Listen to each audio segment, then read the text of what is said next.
কখনো কি শুনেছেন মানুষ আর পরীর ভালোবাসা, বাস্তব পরীর ভালোবাসা? তাহলে আজকে শুনুন আমার নিজের সাথে ঘটে যাওয়া বাস্তব একটা ঘটনা। বেশ কিছু বছর আগে ঈদের পরে, হ্যাঁ, যাই হোক, আমরা ঘটনাতে আসি। তোমরা হয়তো আমার কথা বিশ্বাস করবে না, কিন্তু আমি যা বলবো সেটা আমার জীবনে সত্যি ঘটেছিল।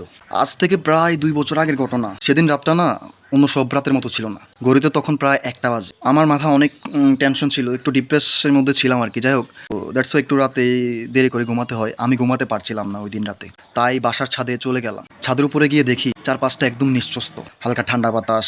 এরপরে হঠাৎ করে একটা আমি অদ্ভুত শব্দ শুনলাম। মনে হলো যেন কেউ খুব আস্তে করে আমার নাম ধরে ডাকছে। ভয়েসটা ছিল মেলি কণ্ঠের, অনেক মিষ্টির। চারদিকে একটা সুগ্রান স্মেল মানে বইছিল, বা বেশ ভালোই লাগছিল তখন মুহূর্তটা, আবহাওয়াটা, ওয়েদারটা। আমি থমকে গেলাম।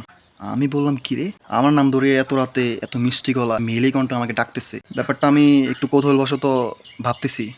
আমার মনে তেমন একটা ভয় ছিল না। চারদিকে তাকালাম, কেউ নাই। ভাবলাম হয়তো আমার ভুল হচ্ছে, কিন্তু কয়েক সেকেন্ড পর আবার সেই একই রকম শব্দ। পয়সা এই পয়সা এই যে আমি এদিকে শুনছ পয়সা এই পয়সা খুব ভালোই লাগতেছিল। বুঝতে হইব, নতুন নতুন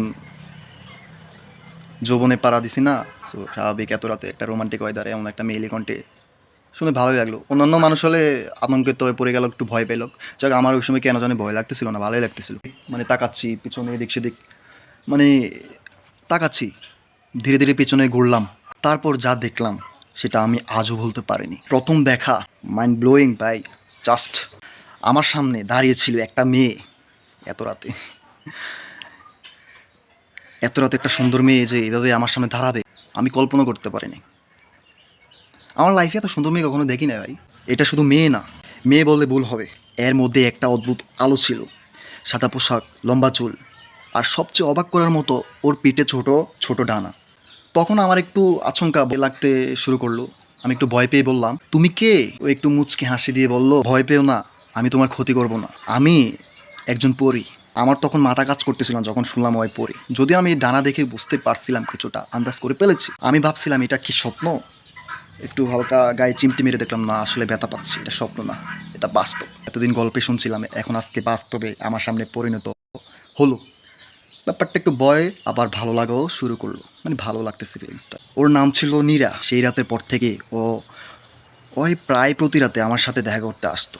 তাদের বসে অনেক কথা বলতাম, আমার জীবনে, আমার কষ্ট, আমার স্বপ্ন ও সব মন দিয়ে শুনতো। মানে হচ্ছে আমার লাইফে কী ড্রিম, কী শখ, আমি কী করতে চাই, ফিউচারে কী করতে চাই, আমার অতীতে কী হয়েছিল, আমার ফার্স্টে কী হয়েছিল, আমি লাইফে কোন জায়গায় ব্যর্থ হয়েছি, কোন জায়গায় সফল হয়েছি, মানে এভরিথিং। আমার ভিতরে যত ফিলিংস আছে, ভালো লাগা, খারাপ লাগা, পছন্দ অপছন্দ, সব কিছু ওর সাথে আমার সব কিছু এইভাবে চলছিল। মানে সব কথা শেয়ার করতাম। তো আমাকে ভালোভাবে বুঝতো, যেহেতু একটু এক্সট্রা অর্ডিনারি হয়, তো আর আমাদের মতো মানুষ নয়, তো আমাদের মন পড়তে জানে, মনে সব কিছু জানে, না বলা কত সব বুঝে পেলে। আমি একদিন ওকে জিজ্ঞেস করলাম, তুমি শুধু আমার কাছে কেন আসো? নীরা একটু চুপ করে থেকে বললো, কেননা তুমি একটু ডিফারেন্ট। মানে সচরাচর যেমন আমাদের নিব্বা নিব্বি প্রেমের মধ্যে একটা কমন ডায়লগ বলে, মেয়েরা বলেন, ছেলেরা বলেন, যে পটানোর জন্য, হয় না, তুমি একটু ডিফারেন্ট, তুমি সবার থেকে আলাদা, তোমার মনটা খুব পরিষ্কার, কারণ আমি তো তোমার মন পড়তে জানি। তোমাকে ভালোভাবে জাস্টিফাই করে আমি তোমার কাছে আসছি। ওর কথাগুলো শুনে আমার প্রাক্তন প্রেমিকার কথা মনে পড়ে গেল। যাই হোক, ফার্স্ট ইজ পাস, যেহেতু এখন বর্তমানে ওয়াইয়া চলে আসছে, সো ভালোই লাগলো ওর থেকে এগুলো শুনে। ভালোবাসা শুরু ওই দিন থেকে। দিন যেতে লাগলো, আমি বুঝতে পারিনি কখন যে আমি ওকে ভালোবেসে ফেলেছি। এতদিন কিন্তু ওই আমাকে ভালোবাসতো, আমি ওর প্রতি এতটা সিরিয়াস ছিলাম না। আসলে আমার ফার্স্টে একটু খুবই খারাপ গেছিলো। তো আমি একটা সময় ওরা বলছি সব, আমি একটা সময় রিলেশনে গিয়েছিলাম। তো আমার রিলেশনে কোনো একটা ঝামেলা হওয়ার কারণে আমাদের রিলেশনটা কন্টিনিউ আর আগায় নাই, বা আমরা পূর্ণতা পাই নাই। আমার আর অন্য কোনো মেয়ের প্রতি কোনো ফিলিংস আসছিল না, মানে ভালোবাসার প্রতি বিশ্বাস জিনিসটা আসছিল না। আমি ওকে সব বলছি, ওইগুলো বুঝতে পারছে যে আমার অনেস্টি দেখে ওই আরও ইমপ্রেস হয়েছে আমার প্রতি। যাই হোক, আমি বুঝতে পারিনি কখন যে আমি ওকে ভালোবেসে ফেলছি। এরপর থেকে ওর সাথে একটু কথা বলতে বলতে আমার ভালোই ফিলিংস হচ্ছিল। ওই যে ফার্স্ট যখন নতুন নতুন আবেগের বয়সে রিলেশন করছিলাম, আমি ফার্স্টে আমার প্রাক্তন প্রেমিকা যেভাবে ভালোবাসছিলাম, মানে একটা, মানে ওর সাথে কথা বললে, মেসেজ করলে যে একটা শান্তি পাইতাম, বা কথা বলে যে একটা নিজের মনে হইতো, তো এরকম আর কি। তার চেয়ে বেশি আর কি ওর থেকে, মানে ওর সাথে কথা যখন বলি তখন আমার ভালো লাগে, মানে ওর ছাড়া কিছু বুঝতেছি না। তেমন একটা এরকম হয়ে গেছে, মানে ও একটা আমার নেশা হয়ে গেছে, এমন একটা পর্যায়ে চলে গেছি। ও সেটা বুঝতে পারছে আমি যে ওরে সত্যি রিয়েল লাভ করতেছি। মাঝে মাঝে প্রায় 1-2 দিন গ্যাপ দিত, আমার সাথে আর রাতে আসতো না, দেখা করতে আসতো না। তো আমার ওই দিন রাতে আর ঘুম আসতো না, আমি এলোমেলো পাগলের মতো হয়ে যেতাম, নিজের চুল নিজে মানে টানতাম, এরকম পাগলামি করতাম আর কি। যেমন ভালোবাসা মানুষের জন্য যেমন পাগলামি করে তেমনই একদিন সাহস করে বলে ফেললাম আমি তোমাকে ভালোবাসি, মানে প্রপোজ করে ফেললাম। ওই বুঝতে পারিনি ওই দিন যে আমি ওরে এমন একটা কথা বলবো। ও যদিও বুঝতো যে আমি ওরে ভালোবাসি, বাট কখনো তো বলি নাই, যে প্রকাশ করি না যে আমি ওরে ভালোবাসি। দেন ওই কিছুক্ষণ চুপ করে থাকলো, তারপর ওই ধীরে ধীরে বললো আমাদের মধ্যে এই সম্পর্ক ঠিক না। আমি বললাম কেন? ভালোবাসা কি ভুল? ভালোবাসা কখনো প্রেম, বয়স, জাত, ধর্ম এগুলো মানে না। ভালোবাসা হয় অন্তর থেকে, দিল থেকে। সিনেমার ডায়লগ মেরে দিলাম। পরে আমি লক্ষ্য করলাম, আমি কয়েকটা ইমোশনাল ডায়লগ মারার পর ওর চোখ দিকে একটু লক্ষ্য করে তাকালাম, দেখি যে ওর চোখ দিয়ে পানি চলমল করে আস্তে আস্তে পড়তেছে। ভাই রে ভাই, এটা দেখে আমি তো অবাক, আই এম সো শক। ভাই এটা যদি আপনি বিশ্বাস নাও করেন, তাও আমি বলবো এটা ভয়ঙ্কর সত্য।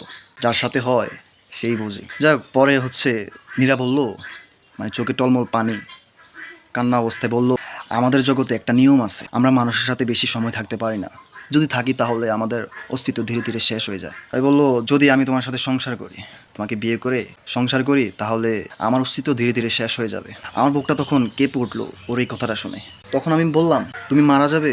ও মাথা নিচু করে বললো হ্যাঁ, মরে যাবে, এটা তো আমার কল্পনার বাইরে। আমি ভাবছি যে হয়তো আবার ও অরিজিনাল রূপ মানে হচ্ছে মানুষের সামনে চলে আসবে এমন কিছু। সো এটা নর্মাল, আমি এটা মেনে নিবো। আর আমি যেহেতু ভালোবাসছি ওর, সব কিছু আমি মেনে নেব, সমস্যা নেই, ইটস নর্মাল।